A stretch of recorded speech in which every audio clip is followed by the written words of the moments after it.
ជំរាបសួរពុកម៉ែបងប្អូនថ្ងៃនេះមកជ្រក់ពងមាន់លាយជាមួយពងទាហើយបើនិយាយពីរសជាតិក្លិនវិញឡើងឈ្ងុយឈ្ងប់តែម្ដងនេះខ្ញុំអត់ធ្លាប់ធ្វើញ៉ាំទេទៅតែសាក់លើកទី1ទេពុកម៉ែបងប្អូនហើយជ្រក់ពងទាលាយជាមួយពងមាន់នេះណានេះខ្ញុំទាំងអស់ជ្រក់ជាង10គ្រាប់ដែរពុកម៉ែបងប្អូនហើយនេះខ្ញុំសាក់លើកទី1ចាំមើលធ្វើទៅបានលទ្ធផលមិនដែរដំបូងនាងខ្ញុំមានខ្ទឹមសនិងម្ទេសស្រស់និងស្លឹកខ្ទឹមហើយពងទាមាន8គ្រាប់ពងមាន់មាន4គ្រាប់ឥឡូវចាប់ផ្ដើមដាក់ប៊ីចេងដាក់ស្ករ1ស្ព្រាកន្លះហើយនិងស្ករត្នោតនេះខ្ញុំដាក់1ស្ព្រាបន្ទាប់មកទៀតនេះខ្ញុំដាក់ទឹកត្រី1វែកសិននេះខ្ញុំដាក់ជាមួយទឹកជាយើង2វែកពុកម៉ែបងប្អូនដាក់ទឹកជាយើងនឹង2វ៉ែកសិនណាហើយចាំយើងកូរគ្រឿងហ្នឹងឲ្យរលាយសព្វចូលគ្នាបន្តិចទៅហើយយើងភ្លក់មើលទៅបើរៀងស្ទើរយើងថែមគ្រឿងក្រៅតាមនឹងទៀតទៅ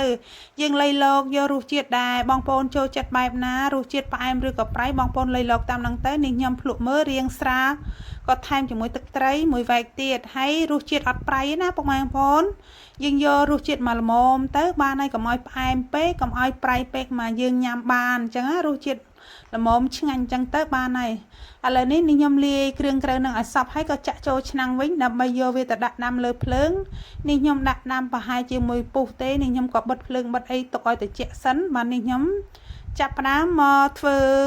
គ្រឿងក្រៅបន្តទៀតនេះខ្ញុំទុកទឹកនឹងឲ្យត្រជាក់សិនណាហើយពងទានេះខ្ញុំទិញនៅផ្ទះនឹងឯងបាន8គ្រាប់ពងមាន់នេះខ្ញុំទិញពិសាមក5គ្រាប់នេះខ្ញុំញ៉ាំអស់ខ្លះទៅណាហើយឥឡូវនេះខ្ញុំចាប់ដើមគោះពងទាពុកម៉ែបងប្អូនគោះលើកទី2អត់បែកទេគោះលើកទី3បែកបានសម្រាប់ពុកម៉ែបងប្អូន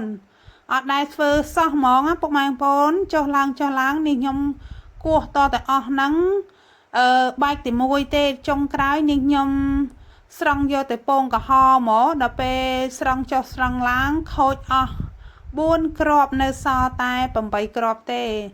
ចឹងហើយទៅតសាក់លើកទី1មានអីបែកអស់4គ្រាប់ហើយគេហើយឯងដែរកុំឲ្យថាធ្វើលើកទី1អត់បែកទេណាហើយនាងខ្ញុំអត់ដែរញ៉ាំពីមុនមកទេពងទាត្រាំជាមួយទឹកត្រីទឹកស៊ីអ៊ីវអីណោះអត់ដែរសាក់ត្មងបងប្អូនឃើញអត់នាងខ្ញុំយកវែកហ្នឹងទៅចាប់ស្រង់វាឡើងមកហើយនេះខ្ញុំក៏លាងដៃឲ្យស្អាតហើយក៏យកដៃយើងហ្នឹង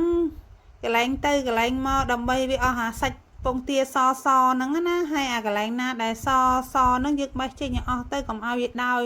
ខ្លាច់ដោយទៅវាឆ្អាបវាអីអញ្ចឹងណាកន្លែងស្ទះពោះវាហ្នឹងយើងបេះចេញមក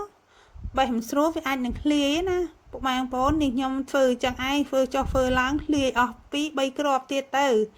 អត់ដែរធ្វើមានអីឆ្លត់គ្នាឲ្យគេឲ្យឯងដែរហ្នឹងណាឥឡូវបានមួយហើយ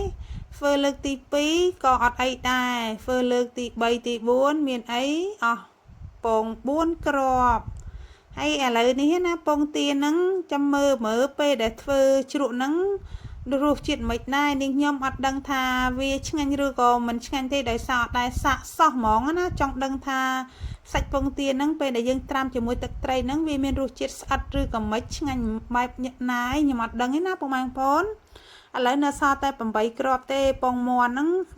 នៅខ្លះនៅពងទាខ្លះអញ្ចឹងហើយឥឡូវចាប់ដើមមកធ្វើគ្រឿងផ្សំវិញម្ដងនេះខ្ញុំហាន់ខ្ទឹមសហ្នឹងជាប្រទេសស្ដើងទៅពេលដែលយើងត្រាំជាមួយទឹកត្រីទៅវាចូលជាតិឆ្ងាញ់អញ្ចឹងណា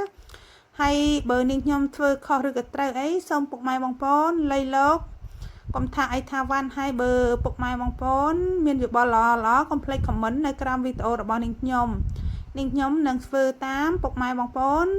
ម្ដងទៀតឧទាហរណ៍នាងខ្ញុំចង់ធ្វើលើកទី2អីចឹងណានាងខ្ញុំនឹងធ្វើតាមបងប្អូនប្រាប់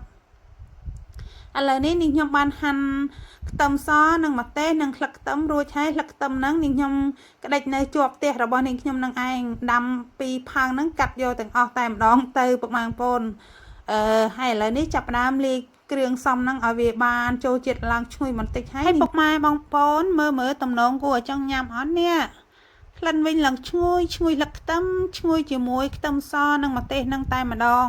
ហើយនេះខ្ញុំក៏បានភ្លក់មើលដែរចង់ដឹងថាវាសាបឬក៏ប្រៃអីចឹងណាភ្លក់មើលមកល្មមឆ្ងាញ់អត់ប្រៃអត់ផ្អែមនេះខ្ញុំស្រង់យកកាកវាទុកខ្លះសិនដើម្បីយើងយកមកដាក់ពីលើថែមអញ្ចឹងណានេះខ្ញុំក៏ចាក់ពងទានឹងចូលថ្នមកុំឲ្យវាបែកពុកម៉ែបងប្អូនភ័យដែរហ្នឹងណា ពេលដែលនាងខ្ញុំចាក់ចូលហ្នឹងនាងខ្ញុំភ័យពុកម៉ែបងប្អូនហើយឥឡូវនេះនាងខ្ញុំក៏បានដួសម្ទេសហ្នឹងហើយនឹងក្លឹកខ្ទឹមហ្នឹងរោយពីលើបន្តិចទៅដើម្បីឲ្យវាចូលជាតិឲ្យមើលទៅវាទំនងគួរឲ្យចង់ញ៉ាំអញ្ចឹងណាហើយទុកប្រហែលយប់បានញ៉ាំពុកម៉ែបងប្អូននាងខ្ញុំអត់ធ្លាប់ធ្វើទេមិនដឹងជាគេទុកប្រហែលយប់ឯនេះកុំភ្លេច comment ប្រាប់នាងខ្ញុំម្នាក់មួយផងពុកម៉ែបងប្អូនហើយវីដេអូរបស់នាងខ្ញុំក៏បានមកដល់ទីបញ្ចប់នាងខ្ញុំក៏សូមជូនពរឲ្យពុកម៉ែបងប្អូនមានសុខភាពល្អ